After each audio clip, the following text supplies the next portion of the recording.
talons. Je me suis dit, bon, allez, je m'arrange un petit peu. J'allais très, très bien. Hein, sur le moment, tout allait très, très bien. Et puis, on est à table. Donc, on commence à peine à manger. On discute un peu avec tout le monde.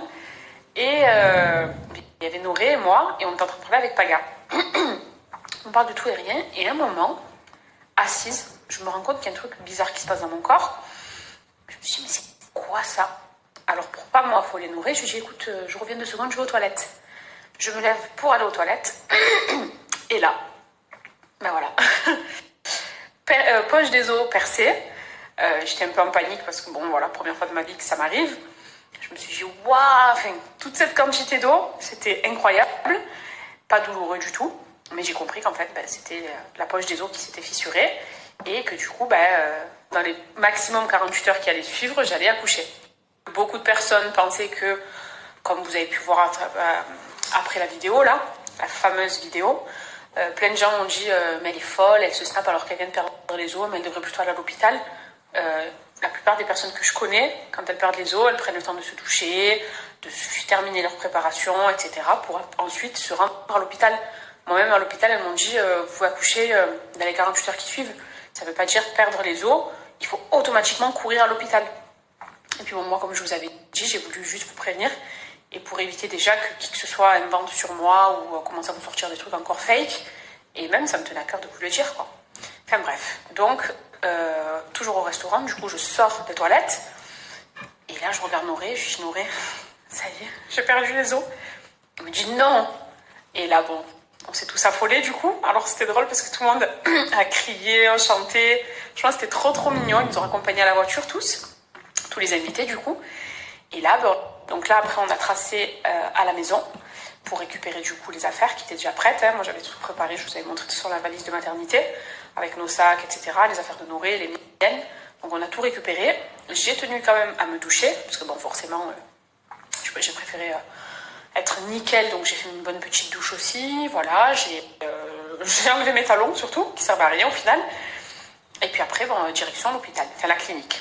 Donc, on va à la clinique. Ils m'auscultent en me disant que pour l'instant, effectivement, que la poche était bien rompue, mais que ça allait prendre du temps. Donc voilà, ils m'ont dit on va vous mettre en chambre et vous allez patienter et sûrement les contractions vont apparaître. Et franchement, sur le trajet, en y allant, aucune douleur, mais vraiment aucune douleur. Noré était stressée, me disait alors ça fait quoi, tu ressens quoi?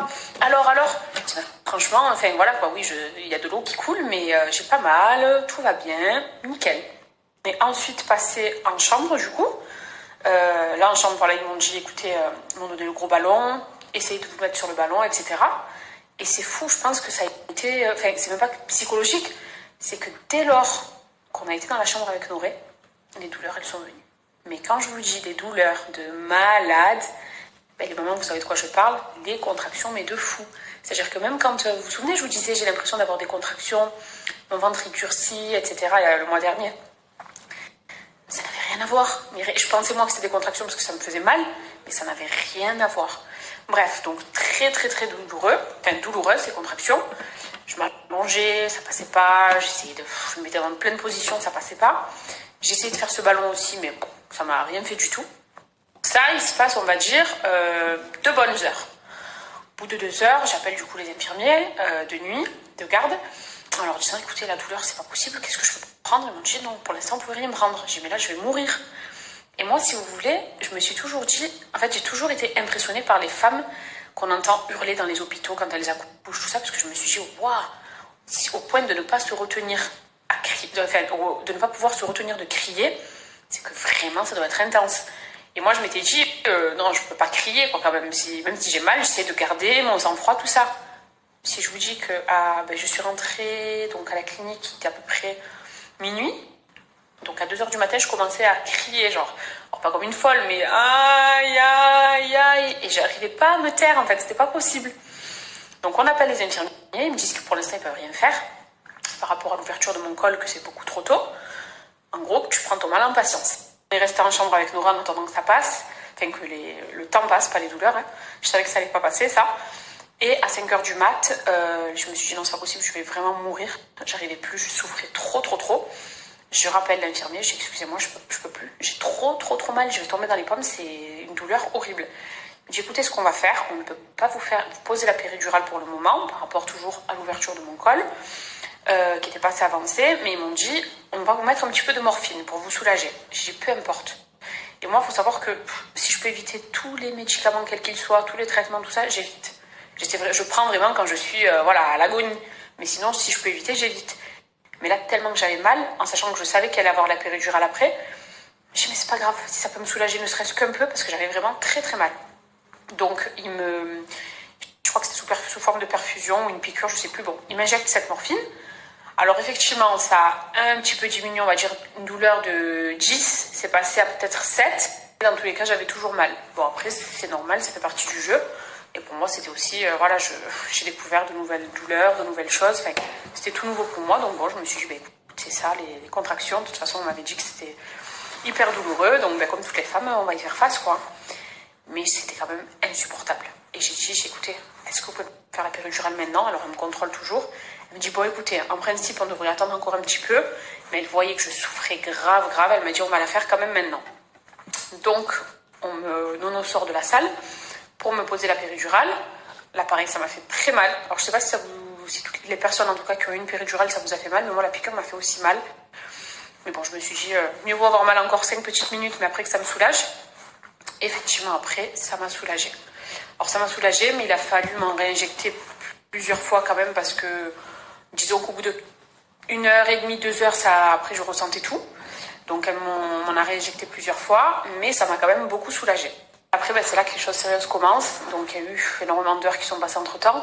Je vous dis, tout mon accouchement et le travail, ça a duré 19 heures. Donc, bon, toujours pareil. Voilà, c'était douleur. On réinjecte une dose de péridurale, enfin de produit. Ça passe, ça revient, ça passe, ça revient, ça passe, ça revient. Et j'en pouvais plus. Parce que la douleur, quand même, je sentais que j'étais en quelque sorte anesthésiée, mais que j'avais quand même cette douleur. Et je me suis dit, c'est pas possible que ce soit aussi long. En gros, le col s'ouvre à chaque fois toutes les 1h30. Et je me suis dit, mais ça va durer combien de temps? C'est trop long. Mais elle me disait aussi, d'ailleurs, elles ont toutes été adorables. Franchement, tout le personnel de la clinique était au top du top.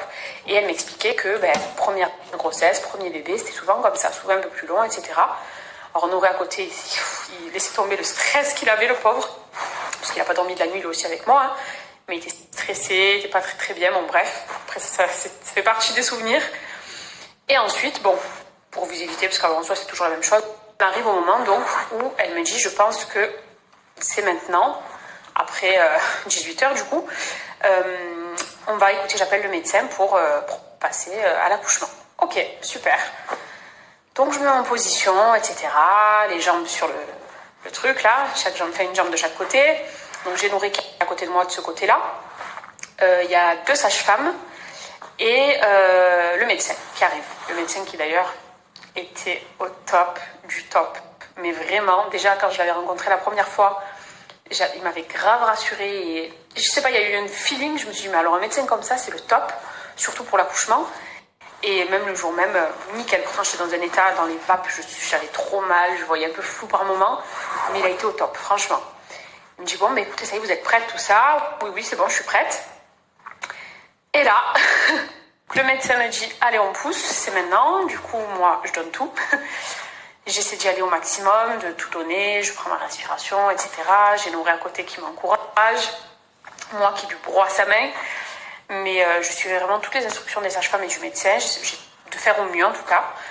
Et en fait, le souci, si vous voulez, c'est que le bébé, déjà depuis mes 6 mois de grossesse, il a la tête en bas, donc il est bien positionné, et il était assez bas. Sauf que là, monsieur a décidé de lever la tête. Et quand le bébé lève la tête, c'est pas bon pour l'accouchement. Donc on me dit de pousser, etc. Quand même, du coup, c'est un travail qui a duré 45 minutes. Pendant 45 minutes, j'ai poussé, j'ai donné le meilleur de moi-même. Et le truc, c'est qu'il descendait pas. Il descendait pas. À ce moment-là, je vois que le médecin prend les 2 spatules qui étaient énormes. Les spatules, pour moi, ça a toujours été quelque chose de très impressionnant. Déjà, je m'étais dit, j'espère éviter ça pendant mon accouchement parce que, voilà, je suis très, très douillette. Mais là, je vois que c'est des spatules qui font la taille de mes bras. Je me suis dit, mais c'est pas possible. Non. Et en fait, au moment, du coup, de l'accouchement, par voie basse, je commençais à tout ressentir. Donc la péridurale, si vous voulez, j'avais plus l'effet de la péridurale du départ.